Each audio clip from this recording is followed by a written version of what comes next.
Assalamualaikum warahmatullahi wabarakatuh. Halo semuanya, perkenalkan nama saya Intan Permatasari dengan NIM 031122200017.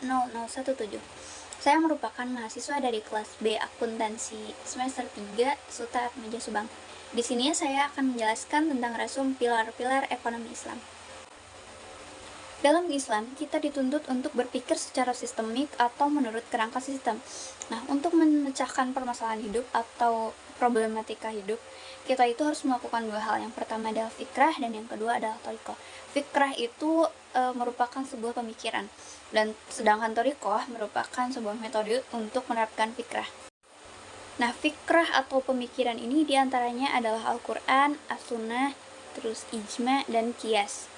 Sedangkan thariqah adalah metode untuk menjalankan dari fikrah-fikrah tersebut. Lalu bagaimana Islam mengatur sebuah ekonomi? Siapa sih pemilik dari harta kekayaan di dunia ini? Dalam firman Allah, Quran Surat An-Nur ayat 33, pemilik kekayaan yang hakiki di dunia ini adalah Allah Subhanahu wa Ta'ala. Dan bagaimana dengan posisi manusia? Apakah manusia boleh mempunyai harta atau tidak? Jadi manusia itu diperbolehkan untuk mempunyai harta kecuali atas izin dari Allah Subhanahu wa Ta'ala. Lalu bagaimana dengan izin Allah atas kekayaan tersebut? Jadi ada yang diperbolehkan dan ada juga yang diharamkan. Untuk mengetahui hal tersebut, kita harus memahami tentang pemahaman Nas Al-Quran dan Nas As-Sunnah. Untuk mengetahui pemahaman dari Nas Al-Quran dan As-Sunnah, kita harus mempunyai kompetensi dan ilmu tambahan, seperti bahasa Arab, lalu ulumul Quran, ulumul hadis, tafsir atau sebuah karya dari para ulama, dan ushul fikih. Selanjutnya, setelah kita memahami tentang Nas Al-Quran dan Nas As-Sunnah, beserta ilmu-ilmu dan kompetensi tambahan untuk memahami Al-Quran dan As-Sunnah, kita akan mengetahui khitbah Allah dan Rasulnya. Yang pertama ada perintah dan yang kedua ada larangan. Dalam perintah dan larangan ini terbagi juga menjadi dua, yaitu jaz dan goiru jaz. Jazm itu adalah tegas dan goiru jaz itu tidak tegas. Jadi ketika perintah dengan jazm tegas itu hukumnya adalah wajib. Sedangkan ketika perintah dengan goiru jazm itu hukumnya sunnah atau mubah.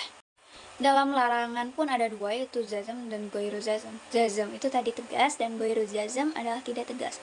Ketika larangan dan jazm itu artinya hukumnya adalah haram, dan ketika larangan dan goiru jazm itu makruh dan sebaiknya ditinggalkan.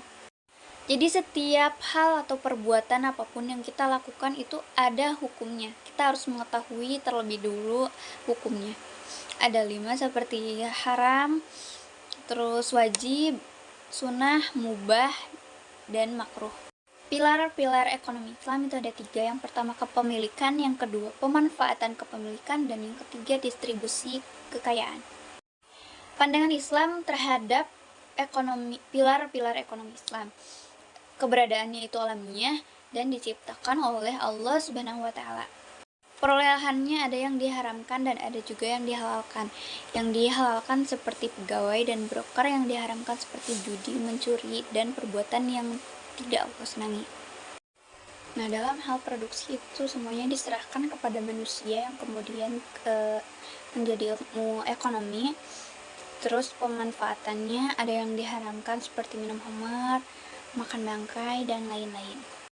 Nah, tadi kan pilar-pilar ekonomi Islam itu ada 3. Yang pertama itu kepemilikan. Dalam kepemilikan ini nanti akan ada sebab-sebab kepemilikan dan jenis-jenis kepemilikan. Yang kedua ada pemanfaatan kepemilikan. Dalam pemanfaatan kepemilikan ini nantinya akan ada penggunaan harta dan pengembangan harta.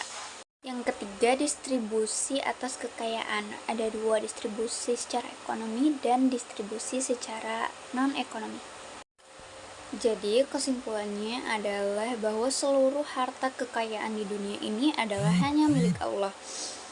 Jadi kalau kita sebagai manusia itu boleh mempunyai harta tapi atas izin Allah, dan kita punya harta itu karena harta tersebut adalah titipan dari Allah.